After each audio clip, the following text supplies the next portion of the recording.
ಸಂಕ್ರಾಂತಿಯ ಶುಭಾಶಯಗಳನ್ನು ಸಂದರ್ಭ ಕೋರ್ತಾ ಇದ್ದೇನೆ. ನಮ್ಗೆಲ್ಲ ಗೊತ್ತಿದೆ, ಮೊನ್ನೆ ದಿನ ಚಾಮರಾಜಪೇಟೆಯಲ್ಲಿ ನಡೆದಿರ್ತಕ್ಕಂಥ ಒಂದು ದುರ್ಘಟನೆ, ಯಾವ ಪುಣ್ಯ ಭೂಮಿಯ ಮೇಲೆ ನಾವು ಹಸುಗಳನ್ನ ಗೋಮಾತೆಯನ್ನ ಪೂಜೆ ಮಾಡ್ತೀವೋ, ದೇವರ ಸಮಾನವಾಗಿ ನಾವು ಕಾಣ್ತೀವೋ, ತಾಯಿಯ ಸಮಾನವಾಗಿ ಕಾಣ್ತೀವೋ ಅಂತ ಗೋವಿನ ಪರಿಸ್ಥಿತಿ ಏನಾಗಿದೆ ಮೊನ್ನೆ ದಿನ ಅಂತೇಳಿ ರಾಜ್ಯದ ಜನ, ದೇಶದ ಜನ ಇದನ್ನು ಗಮನಿಸಿದ್ದಾರೆ.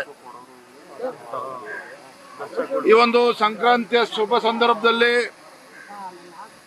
ನಾನು, ವಿರೋಧ ಪಕ್ಷದ ನಾಯಕರು PC ಮೋಹನ್ ಅವರು, ರವಿಕುಮಾರ್ ಅವರು ಎಲ್ಲರೂ ಕೂಡ ಇಲ್ಲಿ ಭೇಟಿ ಮಾಡಿ ಏನು ಕರ್ಣ ಗೋಗಳನ್ನ ಸಾಕ್ತಾ ಇದ್ದಂತ ಕರ್ಣ ಆ ಕುಟುಂಬದ ಸದಸ್ಯರಿಗೆ ಧೈರ್ಯವನ್ನು ಹೇಳ್ತಕ್ಕಂಥ ಕೆಲಸ ಇವತ್ತು ಮಾಡಿದ್ದೇವೆ. ನಾನು ಇಷ್ಟು ಮಾತ್ರ ಈ ಸಂದರ್ಭದಲ್ಲಿ ಹೇಳ್ತಾನೆ, ಗೋಮಾತೆಯನ್ನ ಪೂಜೆ ಮಾಡ್ತಕ್ಕಂಥ ಈ ನಾಡು, ಈ ದೇಶದಲ್ಲಿ ಈ ರೀತಿ ದುರ್ಘಟನೆ ನಡೆದಿರ್ತಕ್ಕಂಥದ್ದು ಅಕ್ಷಮ್ಯ ಅಪರಾಧ. ಈ ಕಾಂಗ್ರೆಸ್ ಸರ್ಕಾರ ಬಂದಾಗಿನಿಂದ ಸಿದ್ದರಾಮಯ್ಯನವರು ಮುಖ್ಯಮಂತ್ರಿ ಆದ್ಮೇಲೆ ಗೋ ರಕ್ಷಣೆನೂ ಕೂಡ ಆಗ್ತಾ ಇಲ್ಲ. ಈ ಮಟ್ಟಕ್ಕೆ ಇವತ್ತು ಬಂದಿದೆ ಅಂತ ಹೇಳಿದ್ರೆ ಈ ಸರ್ಕಾರದ ಧೋರಣೆನೇ ಕಾರಣ ಅನ್ನೋದನ್ನ ಸ್ಪಷ್ಟವಾಗಿ ಈ ಸಂದರ್ಭ ಹೇಳೋದಕ್ಕೆ ಇಚ್ಛೆ ಪಡ್ತೇನೆ.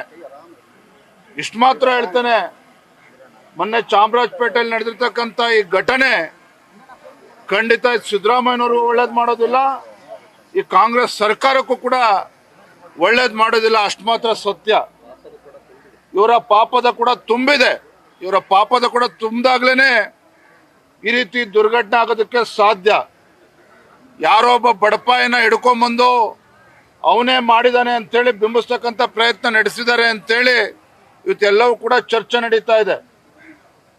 ಆದರೆ ಇದೆಲ್ಲದನ್ನು ಕೂಡ ನಿಜವಾಗ್ಲೂ ಕೂಡ ನಾವು ಮೆಚ್ಕೋಬೇಕಾ. ಕರ್ಣನನ್ನ ಬಡ ಕುಟುಂಬದಲ್ಲಿ ಬಂದಿದ್ರು ಸಹ ಎಲ್ಲವನ್ನು ಕೂಡ ಧೈರ್ಯವಾಗಿ ಎದುರಿಸ್ತಾ ಇದ್ದಾನೆ.